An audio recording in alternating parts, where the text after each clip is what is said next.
Answer writing की practice तो करना जरूरी है। तो लोग इससे क्यों डरते हैं उसके मैं आपको 3 कारण बताता हूँ और 5 प्रैक्टिकल एक्सरसाइज जिसकी मदद से आप उस डर के आगे जीत हासिल कर सकते हैं। सबसे पहला कारण लोग डरते हैं क्योंकि वो रील देख देख के अनरियलिस्टिक ब्यूटी स्टैंडर्ड उनके दिमाग में बैठ गया है। इंटरनेट से टॉपर्स के मॉक टेस्ट पेपर के आंसर कॉपी डाउनलोड करते हैं और उनको आह क्या अद्भुत महल है, और उसे देख के अपना झोपड़ा जला लेते हैं कि मैं तो इतना अद्भुत आंसर कभी लिख ही नहीं सकता, इसलिए मैं तो जवाब लिखूंगा ही नहीं। तो परफेक्शन की जिद मत करो। मैं पहले भी कई बार बोल चुका हूं कि जो टॉपर बना तो वो कोई मोहम्मद रफ़ी या मुकेश नहीं है।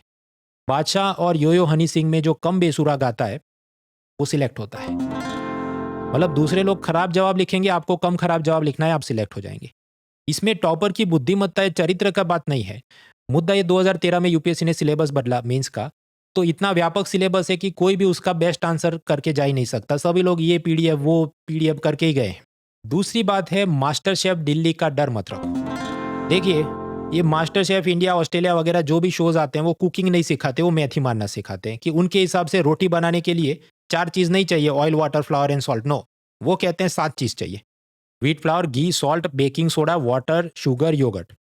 तो ये देख के ही आदमी डर जाएगा, मुझे कुकिंग शुरू ही नहीं करनी है। सेम वे ये सब दिल्ली कोचिंग कराने वाले या यूट्यूब पर मेंस आंसर राइटिंग की चिकनी चुपड़ी बातें करने वाले वो क्या सिखाते हैं?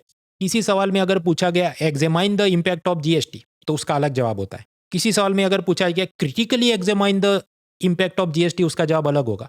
तो भाई तंबूरे, ऐसा कुछ रियल एग्जाम में पॉसिबल नहीं। अभी मैंने आपको बताया मुकेश और रफी के बीच की कंपटीशन नहीं है। एवरेज क्वालिटी से थोड़ा अच्छा लिखना है। यूपीएससी ने कभी आरटीआई में जवाब की कॉपी चेक करके आपको बताई नहीं, तो आप कैसे बोल सकते हैं कि एग्जामाइन और क्रिटिकली एग्जामाइन में अलग जवाब लिखने, वरना तुम्हारे मार्क्स काट दिए जाएंगे। अब फिर ये लोग जस्ट लाइक वो बॉलीवुड में जो एजेंट होते हैं कि मैं तो ये सुभाष घई को जानता हूँ, मैं तो उससे मिला था, उसी तरह ये कहें नहीं नहीं, यूपीएससी का पेपर चेक करने वाले एक प्रोफेसर मुझे यहाँ मिले थे, उन्होंने ये बताया था, उधर गए थे वो ये बताया था। तो वो प्रोफेसर अभी भी यूपीएससी में है या रिटायर हो गया, क्या गारंटी है? अंधा अंधे को रास्ता दिखा रहा है। और उसी के चलते लोग डरते हैं मैं घोड़े पे बैठूंगा गिर जाऊंगा, इसलिए मैं घोड़े सवारी नहीं कर रहा। इसलिए समझिए, पैदा होने के डे 1 से या यूपीएससी की तैयारी शुरू करने के डे 1 से तो आंसर राइटिंग नहीं करनी है, लेकिन कम से कम 4-6 महीने तक आप पढ़ रहे हैं, उसके बाद तो आपको शुरू करना चाहिए।